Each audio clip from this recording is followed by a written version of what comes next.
వ్యక్తిని ఓసిడీకి అని తిట్టాడు. ఓసిడీకి అంటే ఏమిటో తెలుసా? తెలుగుదేశం పార్టీ కార్యాలయంలో తెలుగుదేశం పార్టీ అధికార ప్రతినిధి ముఖ్యమంత్రిని ఆ రోజు అన్న మాట లంజా కొడక అని.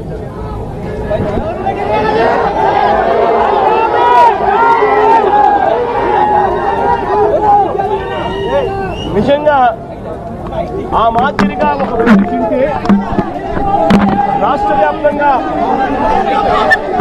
ఆ ముఖ్యమంత్రిని ప్రేమించే వాళ్ళు, వైఎస్ఆర్ కాంగ్రెస్ పార్టీని అభిమానించే వాళ్ళు, రాష్ట్ర వ్యాప్తంగా ఉన్న వాళ్ళందరికీ కూడా కడుపు మండదా? ఎవరైనా చెబితేనే వాళ్ళు వచ్చి చేస్తారా? కడుపు మండిన వాళ్ళు ఈ అన్యాయాన్ని చూడాలనుకునే వాళ్ళు, చూడకూడదు అని అనుకునే వాళ్ళు కొంతమంది తెలుగుదేశం పార్టీ ఆఫీస్ దగ్గరికి వెళ్ళి ధర్నా చేశారు. ధర్నా చేస్తే అటువైపు నుండి తెలుగుదేశం పార్టీ వాళ్ళు తప్పు చేసిందే కాక ధర్నా చేయడానికి వచ్చిన వాళ్ళ మీద దాడి చేయడానికి కూడా ప్రయత్నం చేశారు. ఆ దాడి జరిగిన పరిస్థితుల్లో, ఆ తోపులాటలో, ఆ తొక్కిసలాటలో తెలుగుదేశం పార్టీ ఆఫీసు మీద కొద్దో గొప్ప రాళ్ళు పడిండొచ్చు. నేను అడుగుతా ఉన్నా, ఆ జరిగిన ఘటనను ముఖ్యమంత్రిగా నన్ను అన్నా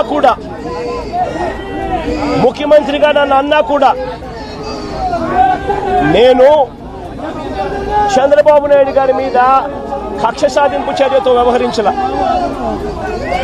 రాళ్ళు పడినాయి అని చెప్పి ఎప్పుడైతే తెలిసిందో వెంటనే అటువంటి ఆ ఘటనకు పోయిన వాళ్ళందరినీ కూడా ఎవరెవరు పోయారు అని చెప్పి ఆధారాలు చూసి, అక్కడ ఉన్న సీసీ కెమెరాలో, అక్కడున్న ఒక్కొక్క సెల్ ఫోన్ లొకేషన్స్, ఇవన్నీ ఆధారాల మేరకు చూసుకొని ఎవరెవరైతే పోయారో వాళ్ళందరినీ కూడా 41A ఇచ్చి వాళ్ళందరినీ కూడా అరెస్ట్ చూపించి కోర్టులో ప్రొడ్యూస్ చేయడం కూడా జరిగింది.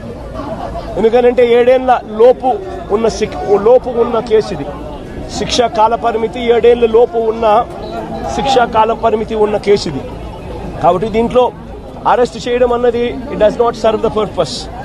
కాబట్టి 41A ఇచ్చి కోర్టుకు హాజరుపరచడం కూడా జరిగింది. మన ఇంత నిబద్ధతతో ఆ రోజు మేము అడుగులు వేశాం. ఇంత నిబద్ధతతో ఆ రోజులో